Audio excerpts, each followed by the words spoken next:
Hi, everybody. Welcome to a special episode of the Perform Happy podcast. Today, I am interviewing a collegiate gymnast, which I know is always so exciting for the kids to hear experience from someone who did the whole thing, the whole darn thing, did 19 years in gymnastics. So I have MSU alum Sydney Ewing with me today. Welcome, Sydney. Thank you. I'm so excited to be here. I'm so excited to have you. So I was just kind of reading over your gym experience. So you did 19 years of gymnastics. Yeah, I started when I was 3. Started over at Metroplex for a little bit, and then they moved me over to Kirk Thomas, so it was a little bit more competitive. And that's when I was with Lacey. And I was with Kirk Thomas for like 4 or 5 years. I think I could be wrong, but I think it was around that amount, and moved to Woga. So I finished my club career at Woga in Plano, and then went to Michigan State for 4 years.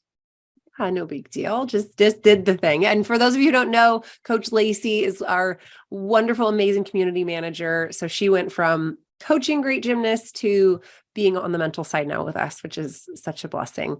So, okay. So you just dove right in, and did you love it from the beginning? Was it something you kind of had to fall in love with? How did that happen? Yeah. Well, actually, that one's a little bit of a funny story. My mom put me in, and I would not go over leg. I didn't want to go in. I was like, absolutely not. But I would go home. I was like 3, 4 maybe, and then going to my recording episodes. And it was all like these past gym meets that I was just obsessed with watching. I would do it all myself, loved it, would sit there and watch gymnastics. And then she put me back in, and I just ran off and never looked back.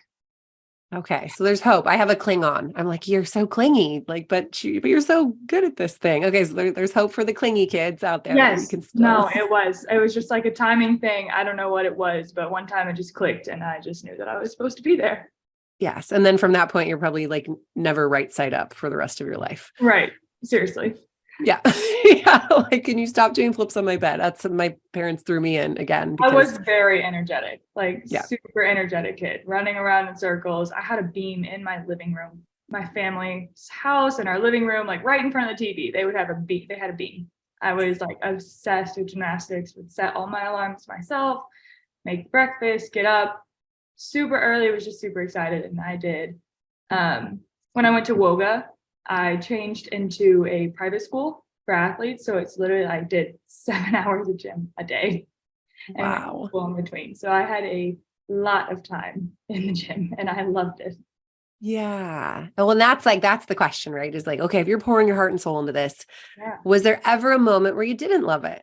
Yes, absolutely. I went in and talked to my coaches a couple times, actually, just saying like, I don't know if I want to do this anymore. It was a lot of injuries that were hitting me. I kind of was a little bit injury prone.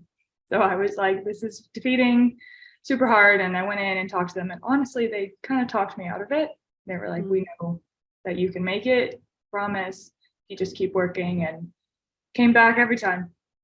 Okay. So the support of your coaches. Yes. What else helped you to keep bouncing back? Because I mean, I was reading like your list of injuries. It's a long list. You had quite a few. So when was the first time where you had an injury that was actually felt like a setback?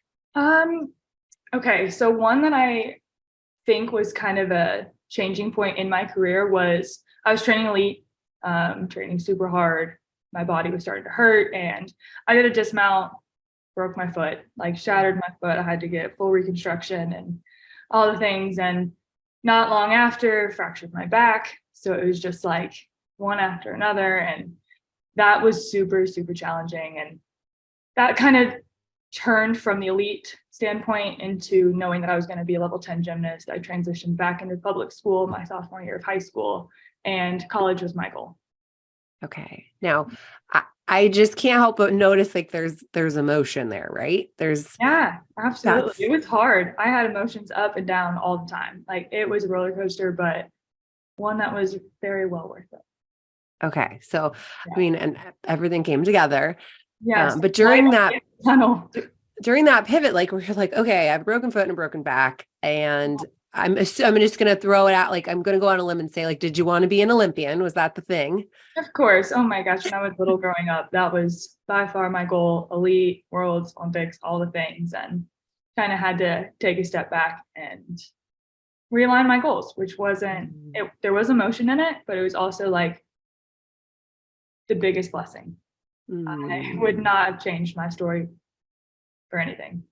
That's so great to hear. Because I think as grown-ups, we can talk to these young athletes and go like, hey, kiddo, it's going to be fine. Right. Whatever happens, like if you get that series by Wednesday or you don't, like you're going to be okay. Right. Yeah. No, I had an incredible support system, especially my dad. He would just tell me he's supporting me no matter what, all the time. And he would let me talk as much as I wanted to or as little as I did. And he was just like, I'm here for you no matter what. And that actually went a long way. And he was at my dad was a superhero. He was working full-time job at every single meet, all of my whole life, college, club, everything. He never missed one. Wow. It was amazing. Like he traveled everywhere. So it's like just super dad. And maybe he missed a couple there, but majority he was there. Oh my gosh, how cool. Yeah. The support of parents goes a long way. Seriously. I remember I'm like 21, 22 in college. First thing I would do is look for my dad in the stands. Yeah. And when you saw him in the stands, what did that do to your energy or to your focus? Just felt so much more at peace, calm, but also excited. Like he would stand out there when I was at Michigan State. He had green and white striped overalls. Like he was that dad. That was just so supportive and just so excited. He actually played football at the University of Florida back in the day. So he kind of understands what the life was like as a student athlete. Cool. And he was obviously, super fan. That's amazing. Yeah. Did he ever do the half green, half white face? No, that wasn't it. The overalls were a stretch for him, but he loved doing it for us. Oh, that's awesome. So what did he do right? What would you recommend for parents out there who are like, okay, what's the playbook to be the super dad? What are the boxes he checked? Show up, be there, support, and listen. Like really listen and understand what to say and what kind of not to say, and not be too negative, way more supportive, but also just know that, hey, no matter what happens, I have your back. I'm here.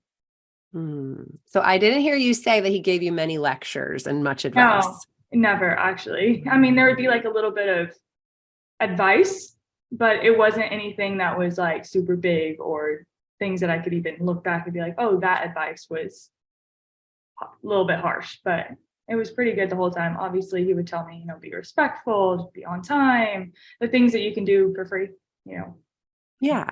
For free, you can work hard, you can show up, you can be kind. Those things go a long way within sports because it is also about all the people you're with. That's great. And it's great advice for parents out there that just to listen and be there.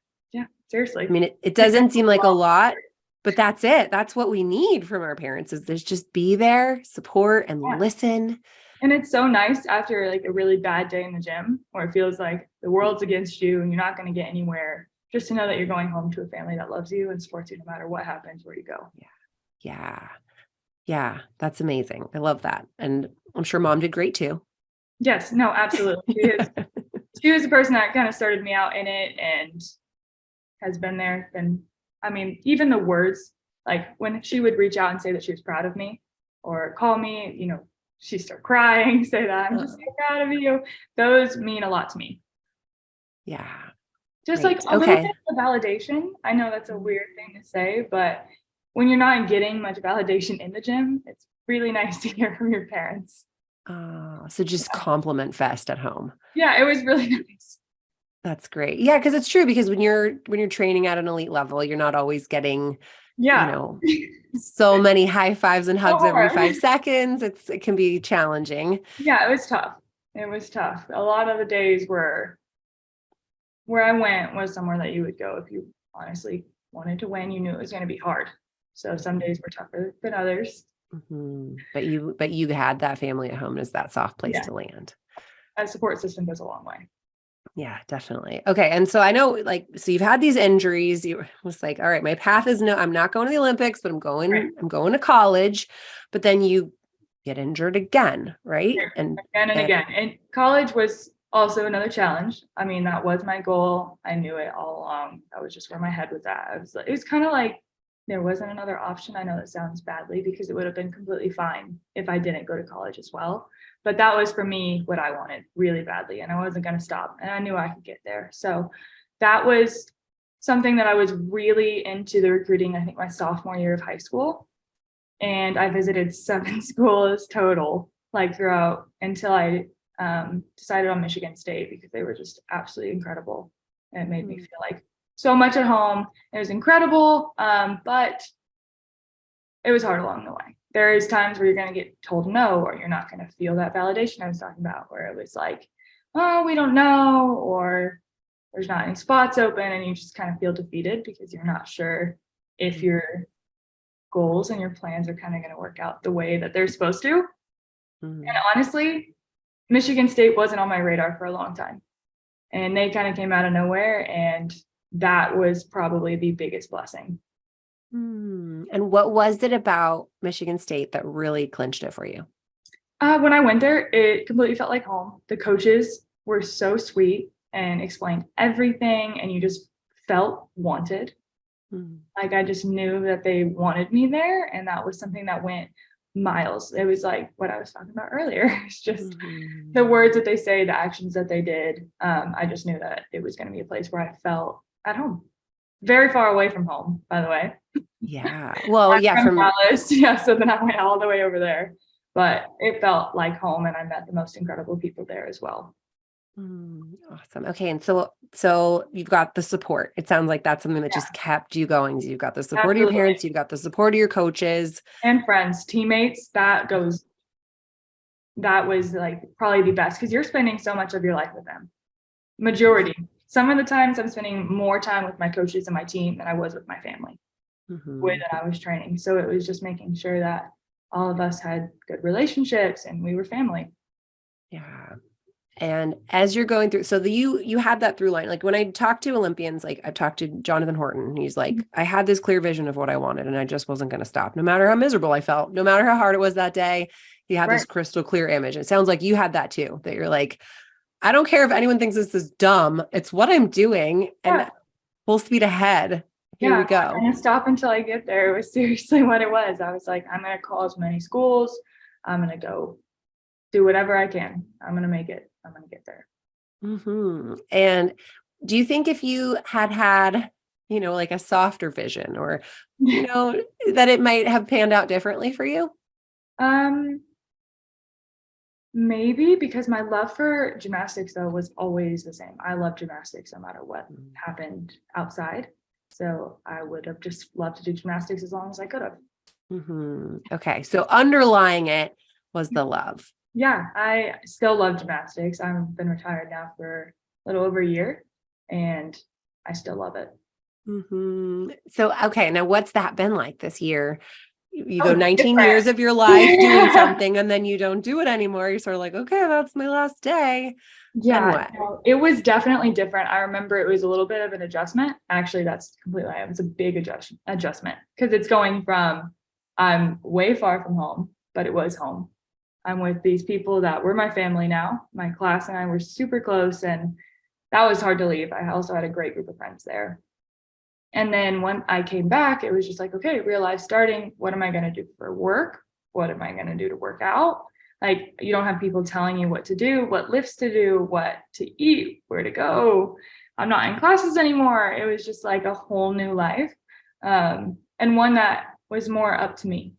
I know that sounds a little strange, but I could do what I wanted on the day-to-day basis. Back when I was a gymnast, it was more of a schedule that was like, you're going to be here from this time to this time and this time and this time. And that was right when I graduated, before I had a job or anything. So just learning to figure out what workouts worked for me, what eating worked for me, just to stay healthy, because I burned a lot more calories in college. So I just still wanted to feel good.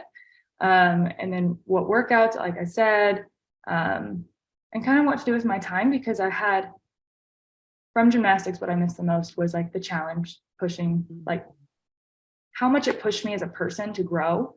I feel like that growth there. I liked that it was hard. I like to do things that kind of scared me a little bit, because it was scary, and in the best way. Mhm. It's not an easy sport. I feel like gymnastics is just No. absolutely the impossible Yeah. that we made look pretty, I hope. Yeah, But you make the impossible look easy and pretty. yeah, that was the goal. Yeah. That was the goal.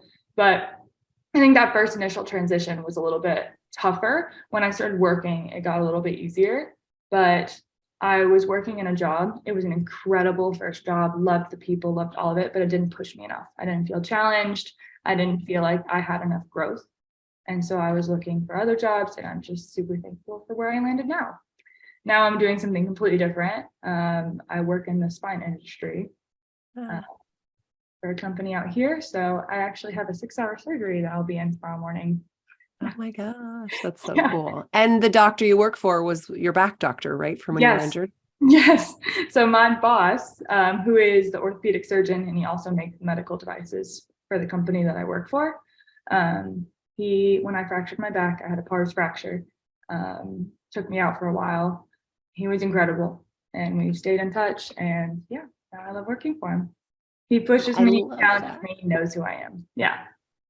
Okay, so you found, it sounds like this support system that you like. You like to have people in your life who can see your potential and push you toward it and challenge you Yeah, and help you grow as a human. of course. Yes. I think that was, now I feel a lot more like myself. It feels a lot more like I was when I was an athlete. And that's what I was craving.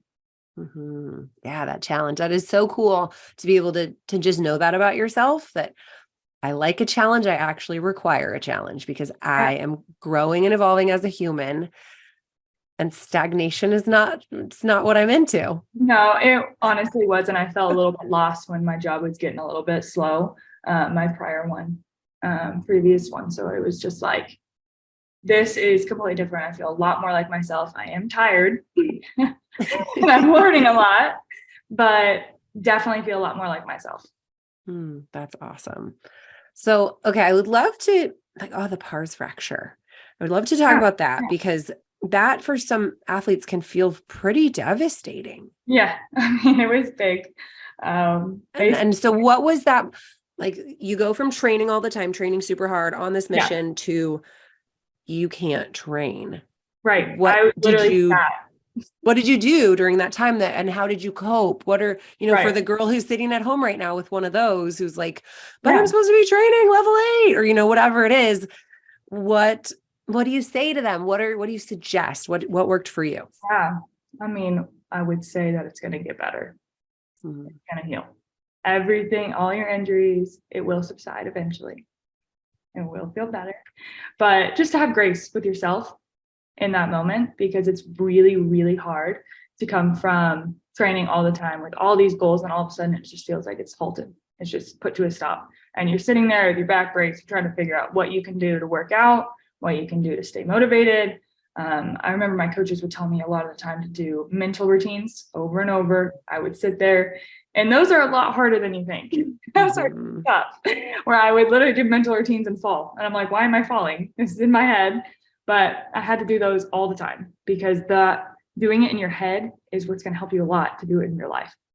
And I had to learn how to make 5 in a row routines, bar routines, without falling or crashing. And that actually took a lot of practice. But giving myself grace and really working on the mental aspect. So when I was ready and healed, I was ready to just go full speed ahead. Yeah. Awesome. Yep. I tell athletes that all the time. It's like, you can hit the ground running the moment your body allows you to, if you keep your mind sharp. Yeah. It's But like also with COVID. you heal. Don't rush back in, because then it's going to hurt more later. So Yes. let it heal, give yourself grace, work on your mental aspect and your mind. That's like, if your mind's not in it, in gymnastics, I feel like your mind is probably 90% of everything. Seriously, like if your mind's not right, you're not going to be right. Yeah. It doesn't matter what your body can do if your mind isn't cooperating. Absolutely. It's a sport that requires a lot of mental focus to be able to do it correctly and safely. Yes. Okay. What were the biggest distractors, that took your focus away, things that would kind of get in the way of that mental focus that you needed? Probably fear of the future. Honestly, it always was something that I was nervous that I wouldn't reach this or be good enough. I feel like a big one was feeling that I wasn't good enough for a certain school or good enough for a certain level or whatever it may be. I remember struggling with that for a bit, but really learning to give myself grace in the time and know that I am doing enough. Oh my gosh. For a perfectionist to say, I'm just going to go on a limb and assume that that's going to, know, we all are, right? It attracts Of course. I feel like most gymnasts have to be perfectionists. Shouldn't be, but it's almost just like what comes in with, that's what we're trying to do. We're trying to get a perfect routine. You are. And an excellent routine, a 9-9, that's not perfect, right? Yeah. But then it's still like, oh, that's awesome. But for a gymnast, it's like perfectionist is the goal. You're like, what was that 10th? What was that? Yeah, 10th? no, seriously, we would go back, at least in college, we would go back and we'd watch routines over and over and over to try to figure out what that 1/10 was. Yep. And but you can find peace and mental health when you realize that's this so is important. enough. I am working hard enough. I am good enough. Yeah. I mean, I would never have uttered those words in my gymnastics life ever, but honestly. So to be able to, find that, I think as a gymnast, as an athlete, to go, this is good enough for today. Yeah, no, seriously. Like it took me a while to learn, but realizing that did change my outlook on the sport, on life, just knowing that I'm good enough.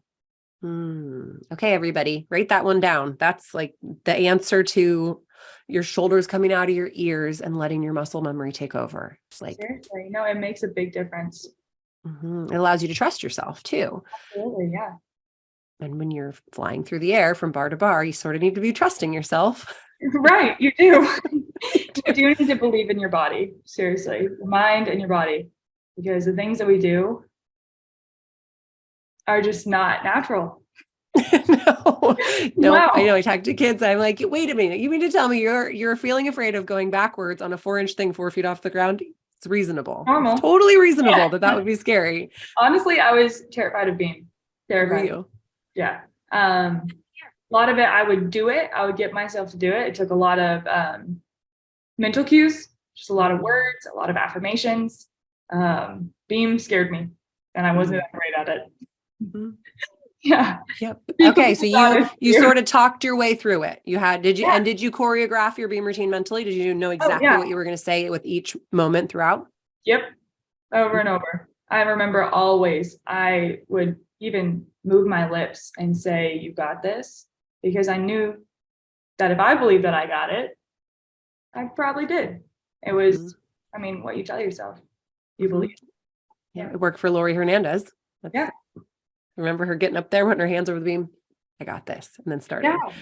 No, I did the same thing. I actually remember saying a lot, especially in bars. I remember saying, "I got this. Watch me." I know that sounds a little crazy, but it was just like, I knew that I could do it. And I knew how hard I was training. And I just was excited for people to see it. Okay. So you said you trained hard. Is that where the confidence came from? What was your like confidence boost button when you needed a little bit more confidence? I think confidence boost. Okay. Definitely repetition. We did numbers after numbers after numbers to where it was like, I didn't even have to really think, which I know that's not great, but no, that's the ideal. I mean, that's what we're aiming for, is that you trust your body so much that you just go execute.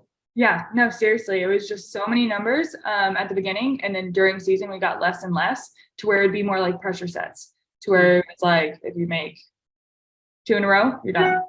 If you don't make 2, you have 3. But then it's like, have one routine on bars. It's a lot of work.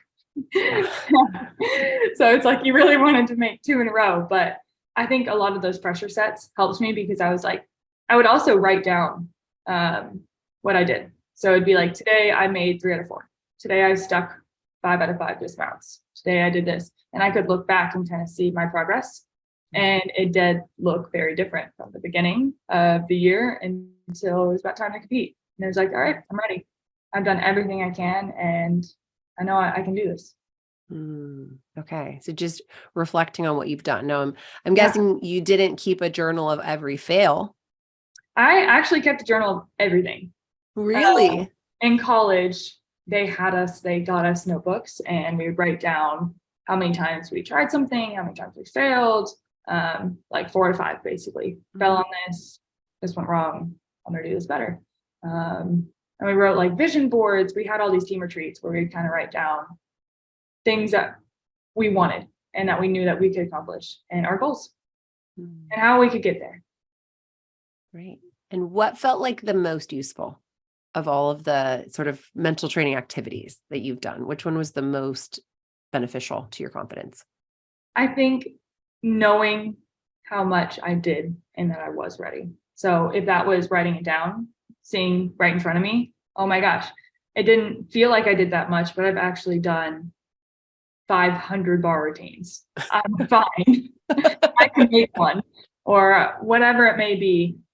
Just knowing how much I did, how much work I put in, and realizing that I did enough and I was ready. Yeah. Yeah. Okay. So I love a journal. I love a journal for anybody out there. If you want a kind of a quick way to build confidence, you just start writing down clues, writing down like what went well. Great. Yeah. What went well and what maybe you could work on next time. But yep, exactly. Weighing yourself down with that. And finding like, okay, what didn't go well? What are some clues you can find about why? Because that makes that not so good day valuable. Right. Absolutely. Like, oh, I fell on every single one, but my foot was killing me. Yeah. Like, okay, I'm not a bad person. Like we can so quickly go to like, I'm a failure. I fell on all my series today. But then you just go, well, wait, let's track it back a couple dominoes in the domino effect. Didn't get enough sleep and my foot hurts. Right. Exactly. Taking care of yourself in all things, but also the word failure. I know that sometimes it's not as bad, because if you don't fail, you're not going to succeed. You got to fail to learn what went wrong, how you can be better, just all those kind of things that come with failing. Where it was like, okay, yeah, I could look at it as a fail. I could look at it as I learned this through that. Yes. Yeah. I mean, I think a lot of the time, the perfectionists, they avoid failure at all costs. Don't fail, don't fail. But what if you could look back and go, well, every single failure in my life has made me grow, helped me learn, helped make me stronger. Even conditioning, you are actually working to muscle failure purposely. And then when you work beyond muscle failure is when you actually are building strength. Absolutely. We would go to failure. Yeah, because that's where the strength lies. That's where the growth lies. So to be able to, I talked to this girl the other day and I was like, we're going to go ahead and legalize failure starting right now. It's now officially allowed. And she was like, oh my gosh, what do you mean? If you're going to try something new, might be scary. You're probably going to fail, but failing pushes you forward because you learn each time you fail. Yep. And if you never fail, it means that you're stuck at level 4 for the rest of your life. Absolutely. you never tried anything harder. Yeah, I would not be who I am today if I didn't fail. Yeah. Okay. So great. Take it from Sydney Ewing, everybody. You are allowed to fail, encouraged to fail. It's part of the process. It's nothing to fear. It's okay. Yes. You're enough. Failing's fine. Yeah. And you can get injured and you're going to heal. Yes, you will. The pain will subside. It will go away one day. And knowing that, when everyone else, it seems like you're way behind. If you get your mind right, you're not far behind. That's important, I think, because that's that big thing is that you've got this agenda and this timeline. Like I can't think of how many 12-year-old girls out there who know where they want to go to college, which is insane. At age 12, I was like, what is college? These girls are like, they're like, I'm going to OU. I'm like, okay, like, holy moly, let's have a sandwich. Let's hold on, slow it down, kid. It's crazy. I remember I committed when I was 16, and that's even like, just crazy. It was so young. But I'm glad it went so well. But it's young. Yes. Okay. We just have, like super high goals when we're little, but that's good. Why not dream big? Absolutely. Yep. And it paid off. And you had this great goal that you were able to hold on to, that you were able to envision, that you could hold on to, the love, the support. I mean, if you could go back and talk to 12-year-old Sydney and give her a couple bits of advice that might just allow her to have more peace, or have a little less struggle, what would you advise? I know that I would tell her that it's going to be okay. No matter what, it's going to be fine. It might not look exactly like you think it'll look, but it'll be way better than you ever expected. Amazing. Sydney, thank you so much. What a joy to chat with you today. Oh, thank you. I am so glad I got to do this. And you were such a light. Thank you. Oh, thank you. Well, Your hand heals. I know I'm like here with my little cast on my wrist from tripping over my dog. The first thing I thought when I fell, it's like, what gymnast reaches their hand out and falls on their hand? I should have Yeah, tucked. that was literally day one rule. Day one rule. At age 16, I tucked and rolled in a dress at high school because I knew that you don't put your hand down. I like landed gracefully in a dress, my, what in the air. But I was like, no, I'm finally out of the game too long to know. It's okay. It happens. Give yourself grace. And you know what? It will heal. It will. And I am enough and it's all good. Yes, absolutely. Excellent. Well, if anybody wants to like reach out, can they DM you on Instagram? How do they find you? Absolutely. Yes. My Instagram is my name with my middle initial. So it's Sydney Ewing. Reach out. Awesome. Thank you so much, Sydney. Take care. Thank you. Bye.